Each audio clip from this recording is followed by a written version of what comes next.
Hello Arty Peoples and welcome to another episode of Jerry's Live. My name is Emmy Klein and I am your host this evening.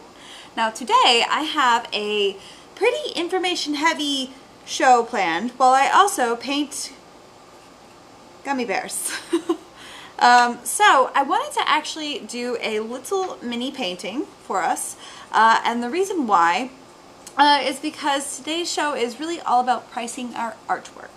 I know that is something that a lot of us get really uncomfortable with because it feels so weird trying to be like, how do you place a monetary value on this thing that we've created? But I have a couple of different ways of looking at it, and one is a little bit more technical to make sure that you're really not losing out on any money, and then the other one is a little bit of a cheat sheet method, which is my personal favorite because math is not my favorite thing to do in the whole wide world. But we're going to go over both of those, and while I'm doing that, I'm going to be painting a little mini painting. Like I said, I'm going to be painting a gummy bear. Now the reason why I chose gummy bears is because when it comes to doing artwork that we are trying to sell and trying to make this a potential full-time job, it is good to have artwork that is a little bit more affordable and a little bit more obtainable to our everyday consumer. It's just something that's great to have because maybe they can afford this, but they can't afford a really giant piece. So it's good to have something that is a little bit in the lower price range. So I have just a ton of gummy bear paintings that I have over here in a bunch of different colors. I will show them all at the end when I finish painting my purple one, because that's the last one I have left to do. So if you have any questions throughout the show, especially about pricing artwork or what I'm doing with the painting process, feel free to pop your questions in the chats. I have my amazing moderators, Michaela and Amanda, in chats no matter which platform you're on. But they'll be able to ask me live while we're here. And if you are watching this in the future, pop it into a comment, and we will always make sure to go back and check them that way. Now, if you are interested in any of the art supplies that I'm going to be going over and using today, with the exception of the gummy bears, can't really say that we sell those, but you can always find everything here on the website JerrysArtarama.com, and if you type in today's class code, which is JL394, so code JL394 in that search bar at the top of our website, and the teacher's cart will come up with everything that I've used to create my little gummy bear paintings. So first things first, I picked gummy bears because it's a very easy theme for me to just have as a cohesive group of work. I have one gummy bear per little tiny mini panel, and I have one of each color that I decided that I wanted to pick. I also did in fact go out and buy a variety of different types of gummy bears. I have the my favorite is the Haribo brand. I just cannot help myself. But then I got I can't remember what brand this is, but it's the other one that's it looks a little bit more like a bear, so I decided we're gonna go that way. And then what I did is I took each and every one of those gummy bears and I placed it onto a light table, one of just illuminated surface, and then I took a photo of that, and then I got all of my photos of the gummy bears ready to that's the Haribo ones, because I wanted to also try those and see if I liked the shape of them. I didn't, but you can do a couple different types of setups for that. Now this is the purple one that I have to paint today, and we're going to just grab that, and I'm going to put this off to the side. Actually, probably bury this underneath all of this so that I can have it kind of out of the way but still visible. The other thing I did is I prepared a color swatch. So I have a yellow, orange, red, I'm going to paint a purple, blue, and a green gummy bear, and so I was trying to make sure that I had colors that I loved that would work with this. This is a really good way of making sure that you have exactly what you need when you're painting, and you don't have to worry about that's the wrong color and have to go get another color. Again, this is one of those things where it's a little bit of prep, but it does keep our cost of materials low. And it helps me set up exactly what I'm doing with the understanding of exactly what my colors are going to do, and I am fully prepared to just knock these paintings out. So today I am working with Tuscan Pine. The reason why is because I like oil painting the most, personally. It is just one of those mediums that makes me very, very happy. And it is very simple for me to, oh, I have some sound coming through, sorry. So oil painting is one of those things where I love the medium. I'm very familiar with it. I knock it out really fast. When it comes to paintings that I'm just trying to quickly sell, or something that I'm just trying to finish as fast as possible, I'm going to lean into my strengths. It's one of those things where it just is going to help us get to the end game faster, and the end game is to have these paintings finished and sellable. So if you guys are also wondering, I have the 3x5 New York Central panels are the ones I'm using. They do come in a 3-pack, which is really nice. I also had a 4x4 thrown in the teacher's cart because it's another really fun little square size if you're interested in that. So let's get set up here. I have a couple different brushes, and when it comes to pricing our paintings, the first way I wanted to talk about this while I actually start mixing my color here too, is a far more technical kind of way to approach this. So we want to make sure that we're not losing money. That's the first and foremost thing, right? So when it comes to this first way of pricing our artwork, we are literally going to write down everything we use. Everything we use, and then we're going to write down the price of that. And we're going to figure out exactly what our cost to make this artwork is going to be. Now, I already rewrote or pre-wrote everything down, and I have everything prepared because I did not want to have to math live. That would not be ideal. That would be a very boring kind of accounting type of a show, and we're not here for that. So if we go to that overhead camera here, what I have is I have my little gummy bear reference. Actually, I'm going to leave it just there. It's just essentially, here's my little tracing. It's the same exact photo that I have here, just without my tracing. And yes, I traced because I am trying to get this done as fast as possible. So over here I have my Tuscan Pine oil paints. I have a titanium white with a safflower oil. I have the magenta, dioxazine purple, and a nocturne mauve. Now here, if I show you this, the reason why is because I thought that the purple was too blue of a purple for my little gummy bear. I need something a little bit more pink, and magenta is way too pink. It would just read as a pink gummy bear. So I need something like a nice in-between. So I have a mixture of mostly magenta with a little touch of that dioxazine purple. So that's where that is, and I'm going to just have this kind of as my little pile of paint that I can work off of. And that's what I actually mixed here. This might not be the exact mixture because, again, it is a mixture, but it's going to be in this realm. And then that's what happens when I do mix the white in there. And then this is what happens when I start mixing that nocturne mauve. So instead of using a black that would make my yellow go kind of green, I wanted something that had warmth to it.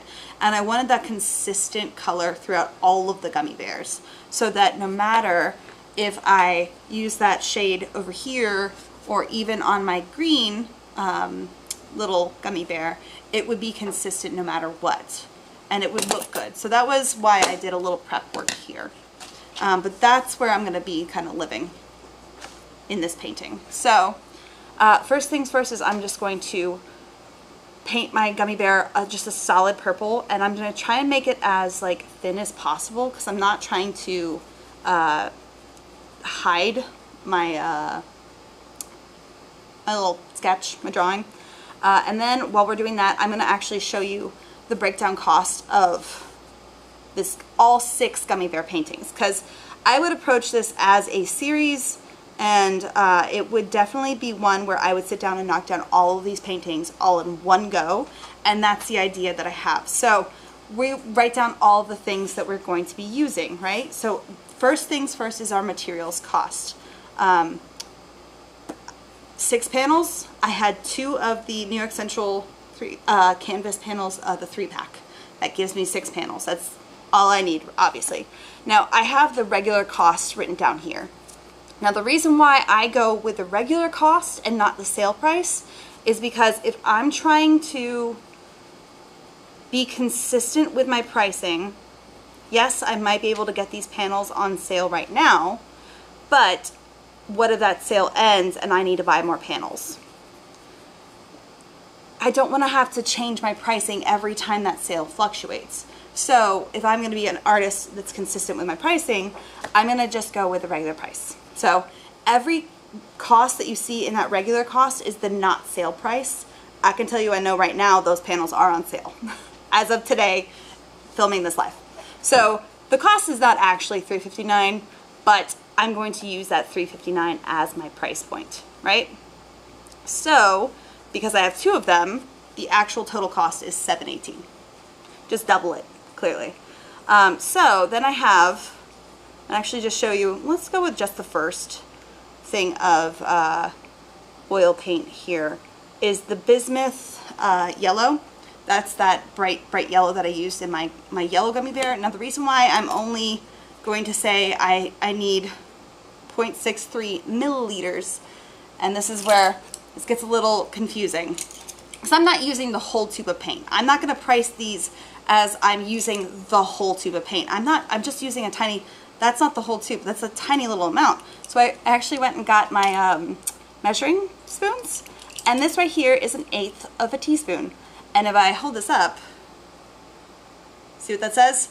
0.63 milliliters. The tubes of paint come in milliliters, so now I can convert them easily from one to the other. Now, if you're not great at math, that's okay. AI does come in handy with this. You can go to like ChatGPT and ask it to calculate this for you if you're really, really bad with math. I'm going to show you quickly how to do this, right? So the regular cost of a tube of this yellow paint is $33.99. Yes, I know it's on sale right now, but remember, I'm going with the not sale price in case I have to buy it later on without that sale. So if I take $33.99 and I divide it by 40 milliliters, so this is your total cost, and this is the total milliliters size, right? Divide that. I'm going to get to point, and yes, I wrote this down earlier. It's 85 cents per 1 milliliter of paint. Per 1 ml, right?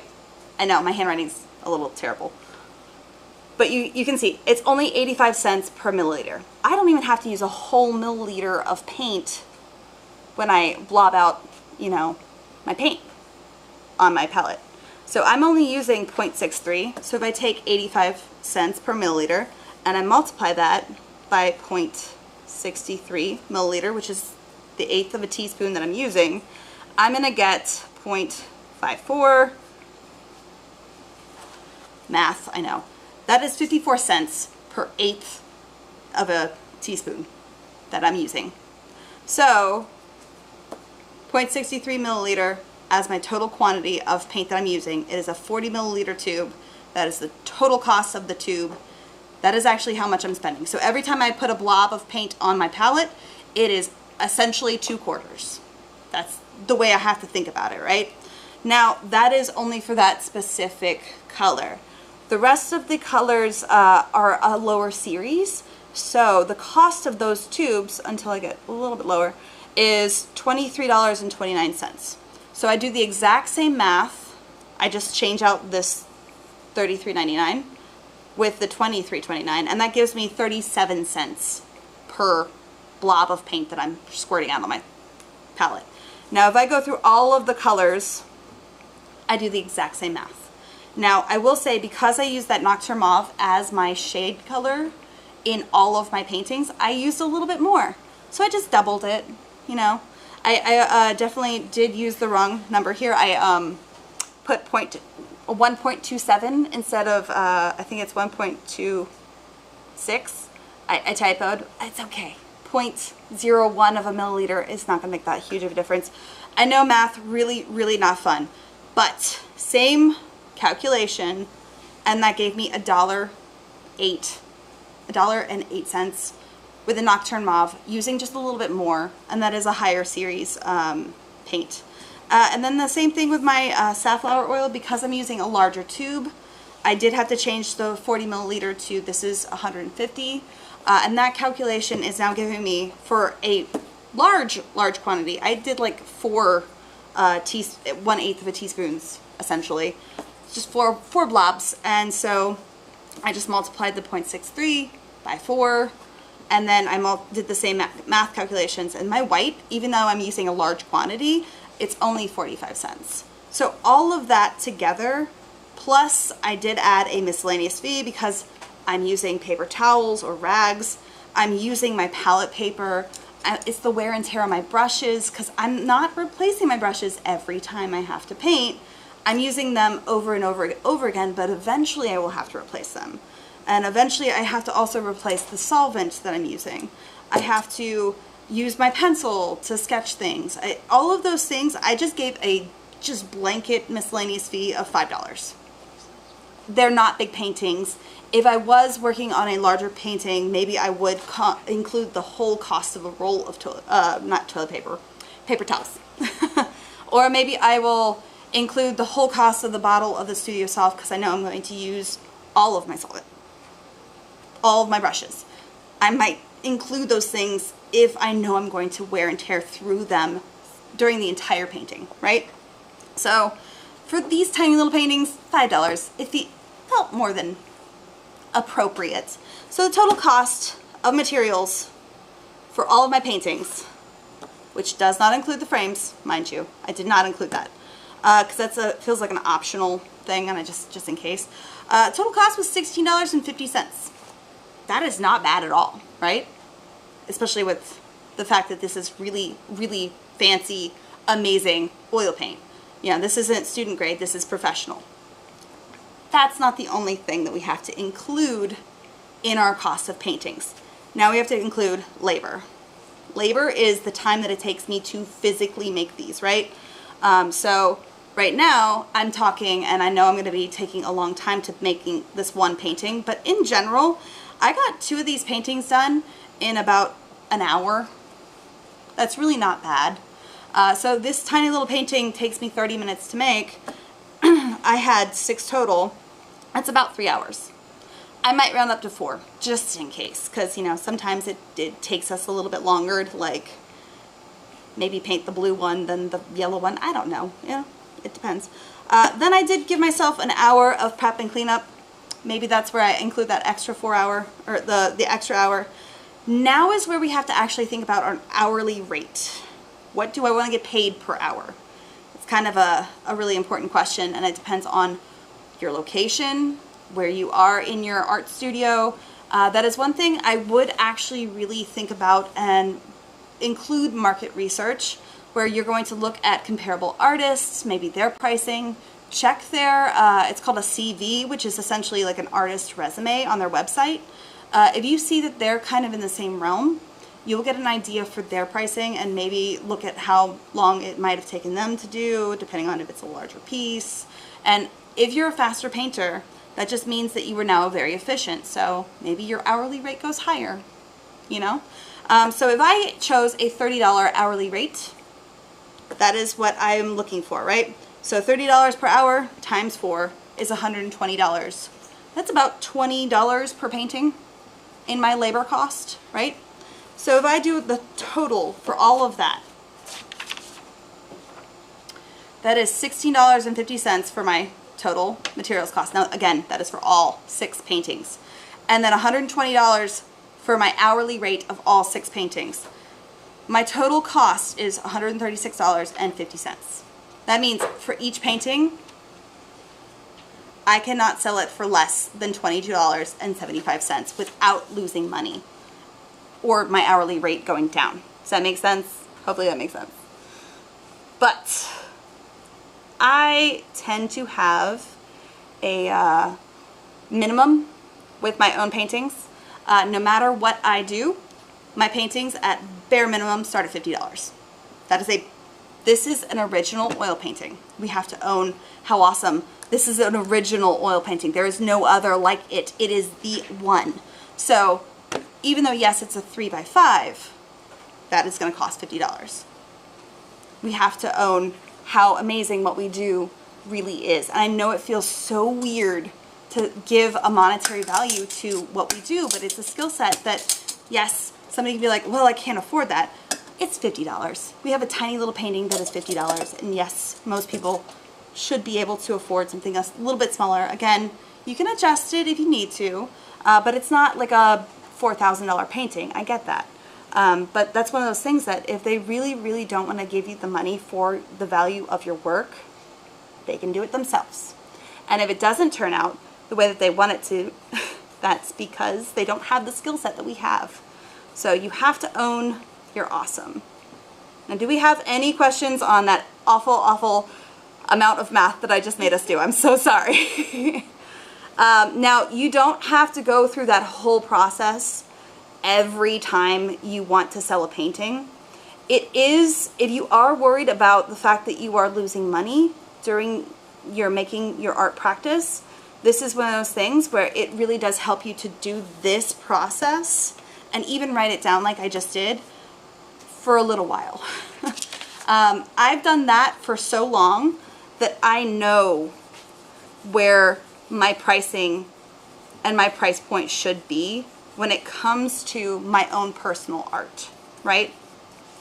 That's because I've done that whole thing for a long time before I got to what I'm about to tell you guys, which is the cheat sheet method, which is the only way I price my work now, because it's one very simple, very quick method of pricing my art. But did we have any questions when it comes to all of that? I feel like it's pretty straightforward. It's just the basic cost of doing this as a business, really. We're good? Cool. Now, if you do have any questions about that, please feel free. I know math is not my forte. Like I even admitted I had a typo in there. Again, it's not like that huge of a typo, and it wouldn't have really made that big of a difference, especially considering I have a $50 minimum for my paintings happening.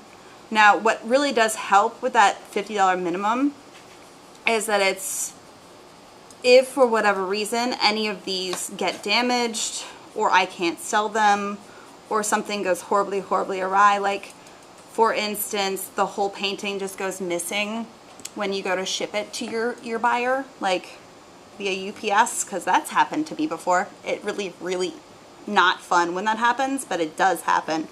I am still not going to be completely out of money or in the red when it comes to having to replace a little painting like this. I can remake the whole thing and then reship it out and still be okay because I'm still making that profit level. Again, I know it feels weird. It feels bizarre to be like, I need to make a profit, but we have bills to pay. We got things we got to buy, like food and utilities. All right, so purple gummy bear. It's not perfect. It's not done yet, but there's my purple gummy bear so far. All right, let me rinse off this brush real fast. I do think I really love the color of that. I'm going to actually scooch this down a little bit. Oh, maybe I'll push this over here now that I don't have all that math out of the way. Now, for the really quick way that I price my artwork now, here I'll even use a piece of paper to explain this, not get that on my reference photo. What I do is height times width times 3. That's my very simple calculation to get my pricing for any artwork that I do. So this is a 3x5, so this is 3x5, and I do that first, so that's 15 times 3 is, I believe, 45. I did not do the calculation of this beforehand. Again, I'm really bad at math. This is what calculators are delightful. So no shame in using a calculator. Yes, haha, it was $45. So 45, right? If I say height times width equals 15 times 3 is 45, that means again my bare minimum is 50. I am still going to price this at $50. Now, sometimes I also round to the nearest like 25. So if it was like 145, I would round to 150. If it was 135, I might round to 125, depending on how I feel and how quick the painting took me. On occasion, I also do add a little extra if it's one of those pieces that took me a really, really, really long time. Again, it's the cost of my labor versus the materials. So if I have a painting that took me forever and a day, I'm going to not go with the high times width times 3. I might go with something that's a little bit higher than that. I do have a painting currently that is exactly in that realm, just because I knew it took me a month and a half. It's really intricately detailed, and that's you're now getting that skill set in a totally different kind of way. But the one thing we want to do when it comes to pricing our artwork is be consistent. You cannot just be all over the place. That's why I'm doing math to get my pricing, so I'm consistent when it comes to the price that I'm presenting to the world, because everything's online these days. I have a shop on my website. I have, you know, art in a gallery. I need to make sure that the pricing for both of those realms is consistent, which also reminds me, galleries. Sometimes we are going to be represented by galleries, and that is going to include commission. Sometimes the galleries are going to charge you a commission. Now what that means is that they're going to take money from you in order to sell your artwork. Now that is because they're taking the time to market you. They're going to push your artwork towards, you know, collectors, and they're doing the hard work that takes to sell your artwork, usually for a higher cost. So you have to be understanding that they're going to take some of that money, because that's their payment to do all of that work. Now, the amount of commission that they have is going to vary from gallery to gallery. I've had a gallery charge me nothing. I've had a gallery ask for 50% of commission. So if I'm selling a painting for $500, they just took $250 of my $500. Can I afford that if I then use them as the gallery that's representing me? Do I need to incorporate more money into my paintings, the price of them, in order to make sure that that's still gonna work for me and I'm still gonna be able to make a profit, you know, depending on the cost of my materials, the cost of my labor? Can I make a living off of that? Those are the things you need to ask yourself, and that's gonna vary from person to person. Again, you really do need to do some market research to see where the pricing is in your area, because if you're in New York, that pricing is going to be so vastly different than if you're in the middle of nowhere, you know, Utah. It depends on, you know, who's your buyer. Those are the things that you really do need to find out and ask yourself. And those are only things that you can answer, because you need to know where you are as an artist in your practice, kind of what level of art you're doing. If you're a hobbyist, or if you're somebody who's, you know, a more seasoned professional, you know, and if you're a more seasoned professional, odds are you know exactly where you are and what your pricing is. But as somebody who's trying to tiptoe into this, these are the questions you need to ask yourself. Now, I kind of did lose my entire drawing with this purple. It's a little bit darker, and the only way I'd actually be able to see it is if I were to lean over and get my whole head in the shot. So I'm gonna just kind of wing this drawing here. This is why sometimes I also keep my little transfer, because I can see the lines that I drew. It really helps to know where things land, but you know, that drawing is more or less gone, which is okay. Now what I did as far as my painting is I just laid down a very thin layer of my mix here. Now the reason why I only said that I'm going to use the 1/8 of a teaspoon, this guy, I would only say I'm going to use this for all of my colors. Now the reason why is because I would sit down with every color that I'm going to use for all 6 of these paintings, and I'm going to paint all of them at the same time. So odds are I'm not going to have to add more purple or more yellow, but I did use yellow in my green painting. Like the little highlights where it looks like it's glowing and a little bit thinner. I used yellow instead of white so that it wouldn't go so chalky. And so if I have that already on my palette, yes, it's for my yellow gummy bear, but I can use it for the green as well. So I would really still only use the tiny, tiny little amount. But the only thing it would be a lot more is that Nocturne Mauve, because it's in all of them, and the titanium white. And the white is 4 times the amount because that's actually the background. Let's see if I can actually get up close. You can see the texture of my brush strokes. So yeah, that's all titanium white because I just wanted a nice thick clean layer. Now yes, I have all 6 of my paintings and they're all gonna be $50 each, which is, you know, not a bad day as far as a day for work. Granted, it's only that money is going to only be in my bank account when somebody purchases it. The other thing to make sure that you can have as affordable art options are prints. Prints are amazing. So not only am I going to have all 6 of these original paintings for sale, I'm now going to have, I'm going to get high resolution images of all of them, and I'm going to turn them into prints. I have not decided on, actually you guys can help me with this. Should I do individual prints or should I have all of them in one print? That's why I have the pure white background, because I wanted to be able to just kind of remove the gummy bear and print and move it around. We have a question? 2. Okay. Noah was wondering if you ever add framing when you're doing that. Yes, and I'm so glad you asked because I have that written down.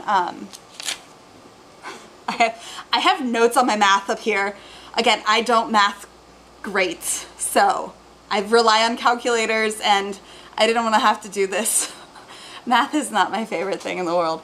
But all of these frames actually come in a pack of 8, and that pack of 8 is $88.59. Now again, that is not the sale price.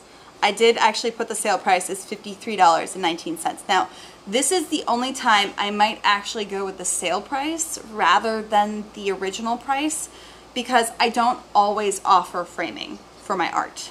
I want my artwork to be consistent in pricing, but the frames, it's like a little added bonus. So yes, my frames are technically, potentially going to cost me $88.59 for a pack of 8.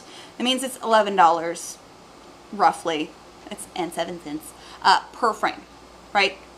Divided by 8. But they're on sale for $53.19, so that's really only $6.65. And I've already done the math on the cost of my art. I could include the frame in the $50 cost and not have to up the price of that. Now, if it's a massive frame and it costs you way more than that, because let's be honest, frames are expensive sometimes. Sometimes we always look for a sale. I always highly recommend you look for frames that are sale. But because I've already doubled the price of this cost in my minimum to my like $50, I would throw in the frames for free for these. It's not gonna break the bank, as they say. But if it's one of those things where I should always calculate the cost of that, and if it makes sense for you to charge for framing, do it. But the thing is that frames can be so personal when it comes to people who are decorating their house. That's why I always go with a simple black frame personally. That's just my go-to, especially when it is for sale, because those can go with everything. But some people like lighter wood, some people like darker wood. Sometimes those go really well with your paintings, and if that's what you love, please feel free to go for it. But it's one of those things that, you know, it's really not required to include because everyone has very specific tastes when it comes to frames. So, you have another question? Yes. When you're doing your quick pricing, Do you ever take into account the depth of the canvas? Sometimes. That is usually something I will take into account when it is a three-dimensional piece. So anybody out there who is working in sculptural type things, you can do height times width times depth times your 2 or 3, you know, depending on however far along in the process you are with your art career. I do 3 just because I know consistently with my pricing with that number 3, my artwork is at the level that I need it to be for my skill set and my position as an artist in my profession. If you're a hobbyist, maybe you're doing height times width times 2 or 1.5 and you build it up that way. If you're finding that your artwork is not selling, maybe we lower that number. You know, if I get to the point where my artwork's not selling and I have just a ton of it sitting around my house, which is currently, I might consider having a sale. Maybe I'll give it like, you know, half off. And I'm still, based off of my cost, generally making a profit. And I'm still going to be able to pay my bills. That's really the end game, is to pay the bills without having to make sure that we're losing money on the cost of our supplies. It's a business. We really have to approach it like a business, which is one of those things that is, it's weird sometimes because, you know, it feels a little subjective, but it's a good way to kind of approach it. You have another question? We were just wondering if it was possible to show us how those frames work with the panels. Also, so glad you asked, because I have my green gummy bear. Is not framed, as I was showing earlier. So all of them, and I'm going to actually just wiggle this guy down here, just to show you all of my gummy bears. I'm so proud of my little gummy bears. They're so fun. So the purple one is the last one. I'm so excited. And I also have my little gummies. I haven't decided on whether or not, this is really dark on dark. I haven't decided on whether or not I'm going to keep my little gummies with the actual gummy bear. No, I'm not eating it because they've been around the studio for a while. They are a little hard. It's a little gross. Let's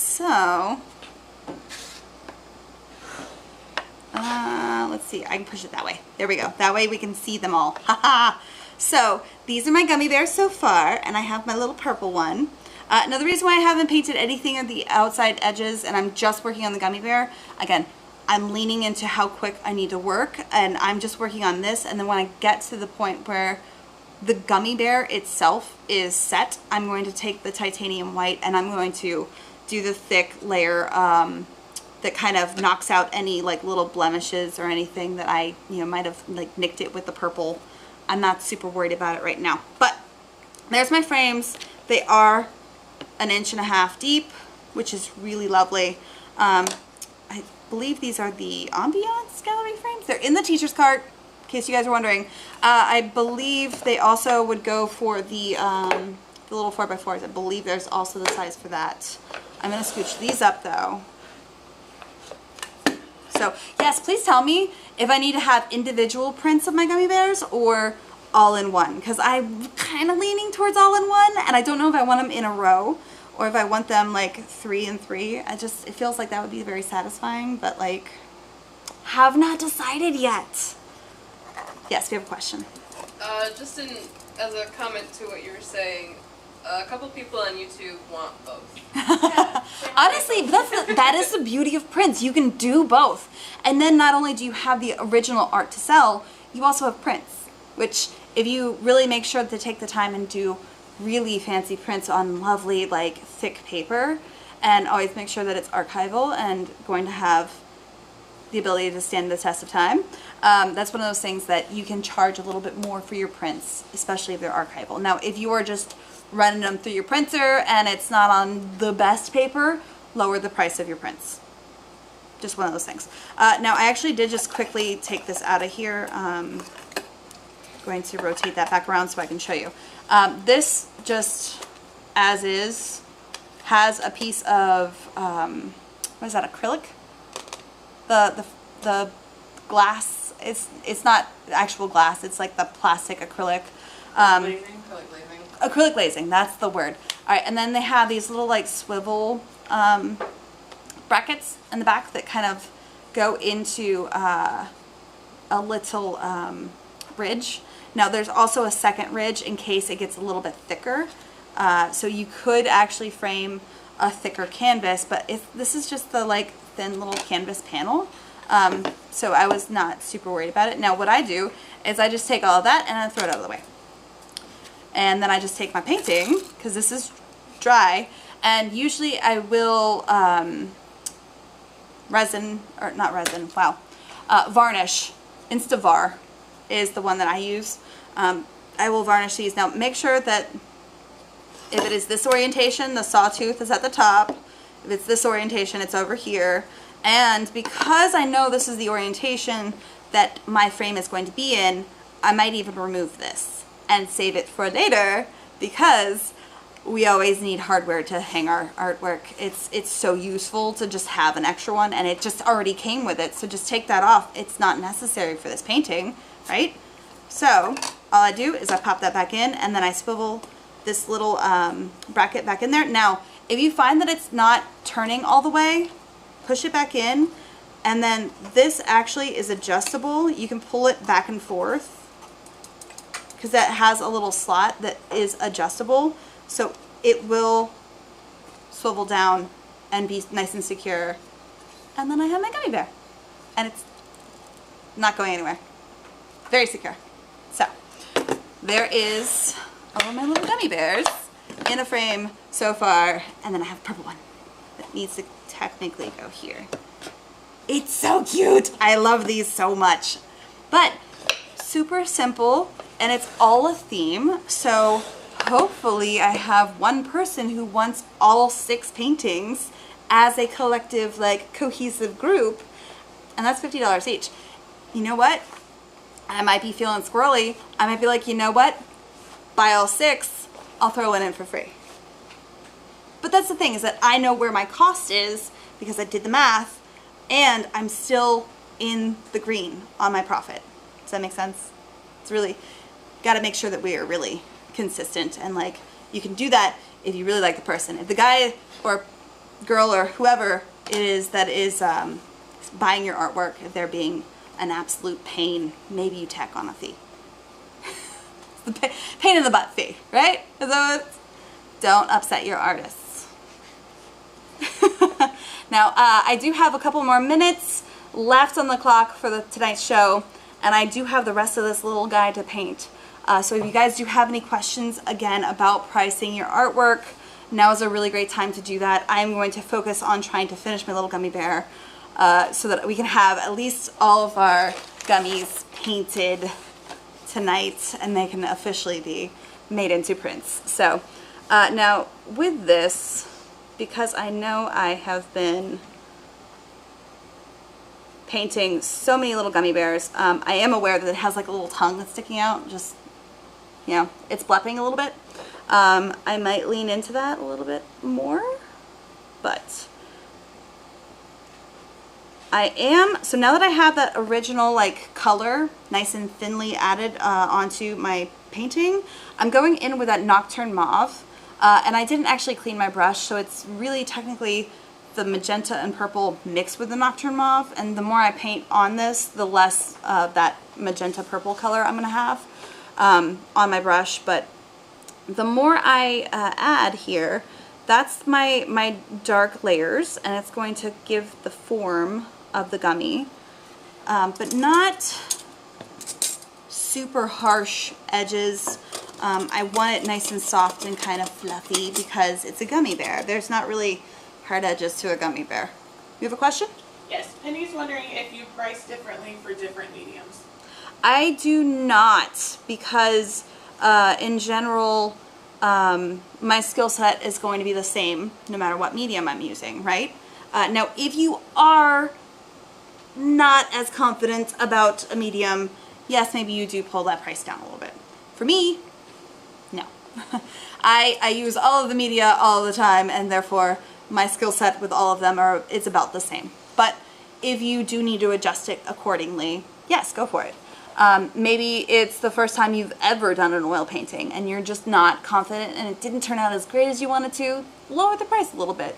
But that's kind of the journey of art and how that kind of functions sometimes, which is okay.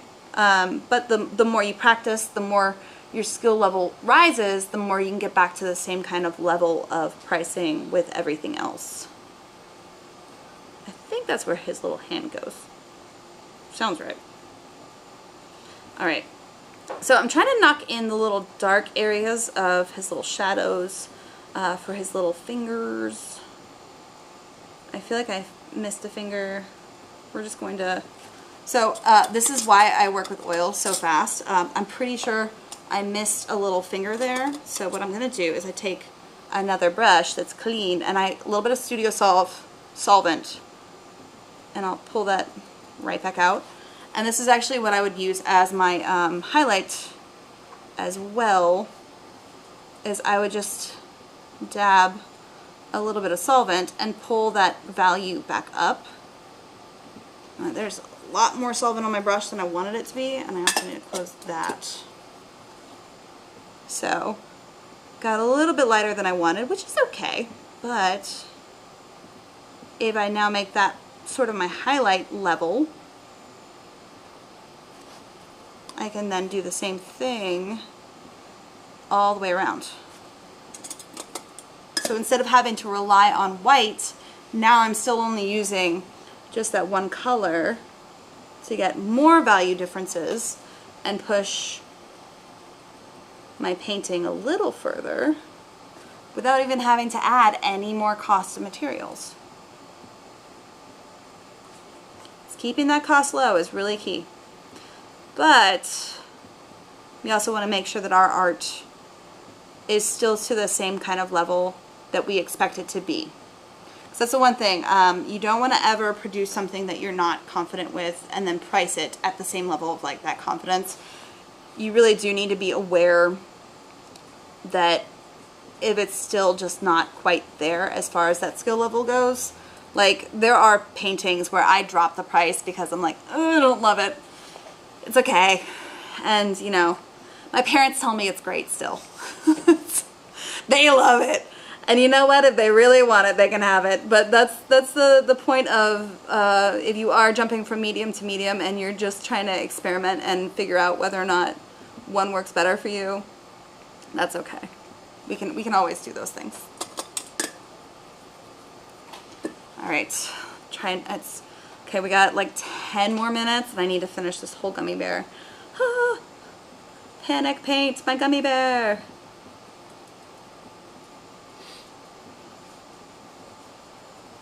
All right, pulling those highlights out. Now, this one technically has like a big A on its stomach. I didn't want a big A on all of my gummy bears, so I left that out. And this is not as smooth as I want it to be. So I might add a little bit more of that oil paint back in because it's really getting quite soupy with my, my solvent. It's not as soft as I want it to be. Sometimes I also use Q-tips. That's really fun to just wipe away, especially when I'm working this size. You have a question? Yeah, Sylvia was wondering, when it comes to selling your prints, what calculations are you using to determine your price point for that? And do you have any recommendations for prints, getting them made? Yes. So with the calculations, it's the same exact process. I know this is like really not our fun thing to do, but remember, at this point in time, the cost of labor is how long it takes us to photograph it.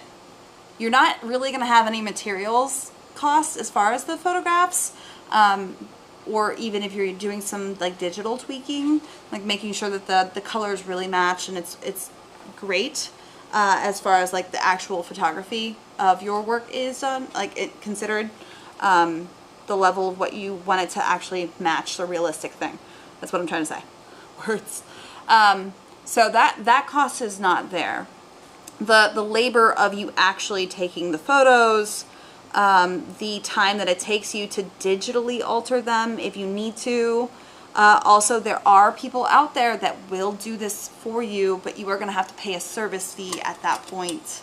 But then you would have a high resolution, beautiful image of your artwork that you did not have to do any work for, but that cost would be included as far as like the prints are concerned. Next, you are going to want to have to take into consideration the cost of prints. There are a lot of companies out there that will print it for you. Giclée, I am not going to be able to spell that out loud because that's a very hard word for me to spell. Giclée prints is a thing that is archival prints. Please, Amanda, help me on searching how to spell that. I know it starts with a G. Giclee. Giclée. It's pronounced Giclée. It's got a little chka on one of the letters. Don't ask me which one.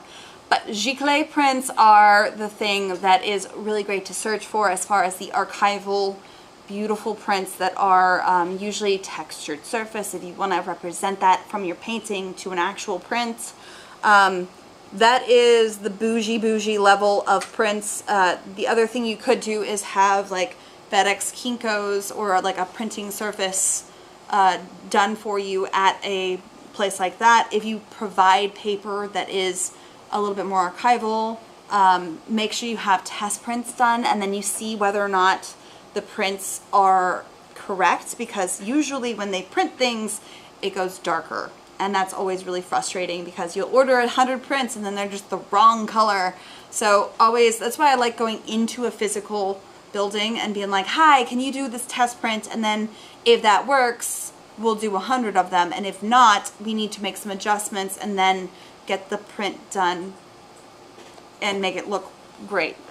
Those are the lower levels of printing costs that would be a lot more cost effective is the word I was thinking of. So that's one way of doing it. Just searching for any kind of a company that does art prints is a good thing to search for as well. Now, I personally always want somebody that's local. I want to physically go in there and check my prints and make sure that my colors are matching and everything's fine before we officially do the whole run. Sometimes you'll find companies that you want to work with, like maybe they're in California and you are definitely not, and their prints are gorgeous and they nail it every time. Yeah, go ahead and use them. That's fantastic. It just depends on where you are and what you're looking for exactly, and the kind of the level of print that you want to get to. It's really not like a catch-all fee kind of a thing. It's variable, really, and it's hard to kind of give you a very simplistic answer. Now, for me, what was the rest of the question though? Is where would it be, and what was the other part of that question? Pricing. Yeah. Right? Yeah. So for me, it depends on which service I use. I usually do all of the photo editing and the printing process myself. If I can, I like to keep everything kind of in-house. So the cost of my printer might be included in like a very minimal kind of a thing, especially if I had to do a whole new printer because my old one died. Like, my prints might go a little higher because I'm going to have a higher quality printer involved. You know, things like that. You do need to make your money back kind of a thing, but like, again, consistency is key, really. You want to make sure that your prints aren't going to drop $100 in a month and a half because, well, I paid for my printer. Like, it's just minimal costs kind of a thing. Wear and tear on your printer, wear and tear on your brushes. That's the kind of thing like that $5 fee was going to cover, that kind of a thing. Hopefully I answered that whole question. You have a question? Yes, we have a oil painting question on YouTube. Nice. They're wondering if they're doing an underpainting on their canvas without solvent, is straight from the tube and wiping away highlights the best or only choice if they want to be solvent-free?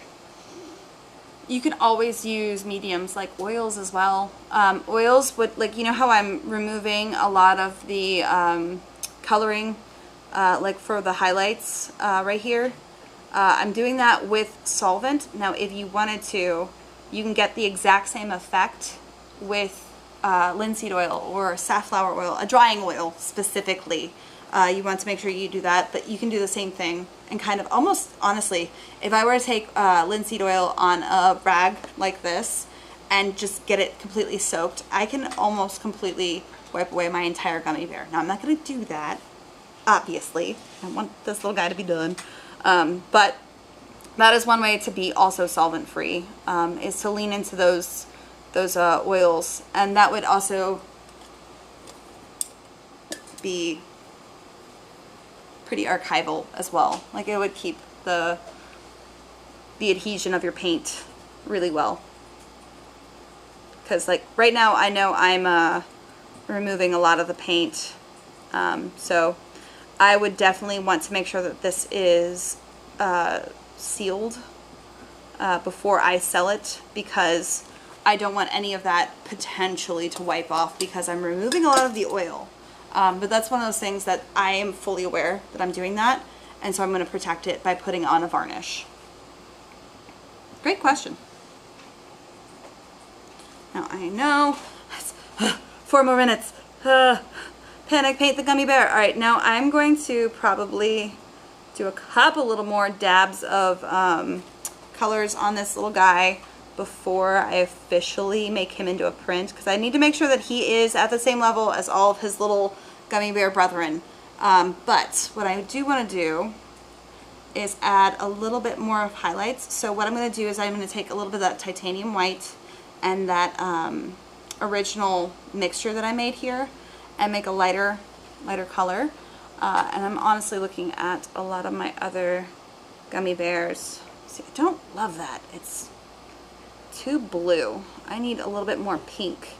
So this is where the highlights on gummy bears specifically are weird, because they're not always the same exact color. That looks better. The other one went a little too blue, so I had it mix in more magenta, because as it's a transparent thing, so I have to take into account that transparency. So as this specific one gets more transparent, it seems to go more pink than purple. Just like my green one went more yellow rather than green with white. One of those. So there's always a little highlight right on his butt, because that's where the light was coming in and reflecting on the inside of his little legs. Just like that. And then there's a little highlight. Gonna have to make sure I pull from the pink side on the edges of his sides, because again, the light was hitting the edge of the gummy bear as it was sitting on the light table.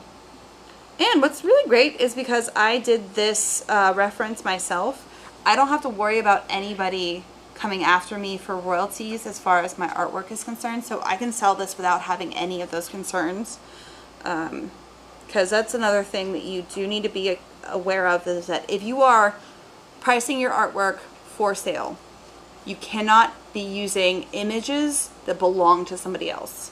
You are now making money on your artwork, a profit. So if I did not own this image, I would either need to make sure that I have permission, or I have to figure out a way to make this image myself, because anybody who owns this image can now come after me for any of the profits that I've made selling this artwork using their images. That image would then be their artwork, and that's just not okay. So anytime you're selling things, I know it's a really popular thing to sell images of like paintings of cartoons that already exist. Remember, that is not royalty free. You sell that artwork, you are now potentially going to get in trouble and have to give all that money to the person who owns that image, which is, I'm looking at anybody who's doing any Disney paintings. That's not good. Don't sell images that aren't your own artwork. And I know those are really great to sell because they sell really easily. Everybody loves a Disney princess, but like, you can't do it. Disney specifically is so good at finding those people. Don't do it at all. Now, if you make your own princess design and you paint her, come up with a different name, you know, you can do that. But just be aware. It's always a tricky thing. No, I think that is going to be it for my little gummy bears for today. I am definitely going to have to finish my little gummy bear. He doesn't have any of the white in the background, or there's a couple little highlights, and I didn't do any of his toes. It's okay. But again, I was talking and I was doing math during this show. I did math for you guys. I hope you appreciate this. But, you know, I will finish him, and it won't take me very long, especially if I'm not talking. But I hope you guys got a good understanding of where to go when it comes to approaching this as a business. And I hope you guys really, really do take the time to own your awesome, because this is not easy to do. Otherwise, everybody would be able to just bust out a painting of whatever it is that you're painting. Own your value as an artist. And this is where the pricing points really are going to come into play, and stand your ground, because no, we are not giving artwork for free. No, it's not happening. But that was the show, guys. I hope you guys enjoyed my gummy bears. I'm very excited. I cannot wait. I honestly might... They say don't hold on to your own artwork, but I may have to, like... You're not supposed to fall in love with your own artwork. I know! You're not supposed to fall in love with your own artwork, but look at these gummy bears. They're so cute. You know what? I can always have a print myself. I can always make more gummy bears, which might be a thing from now on. Actually, I was thinking about doing like a dual gummy color. Like I did a tester over there where it was a pink and green kind of. His head was pink, body was green. It was so cute. Whole gallery of gummy creatures. Do we need, I feel like we need a gallery of gummy creatures. That Gummy again, worms. they're so easy to do, and it would all be a cohesive painting to go into a gallery. It's a really, really fun way to kind of knock out paintings that are affordable and very easily marketed and then sold, hopefully, because we got bills to pay. Let's, you know, goals. Gotta eat. But that was the show. I hope you guys enjoyed it, even though I did math. I'm sorry. But of course, make sure you come on next week, because Michaela is coming back, and she is going to be going over our brand new Soho woodless pastel pencils, which are so cool. They have been a lot of fun for us to kind of be playing with and doing artwork. So I hope you guys are excited, and we will of course see you next time.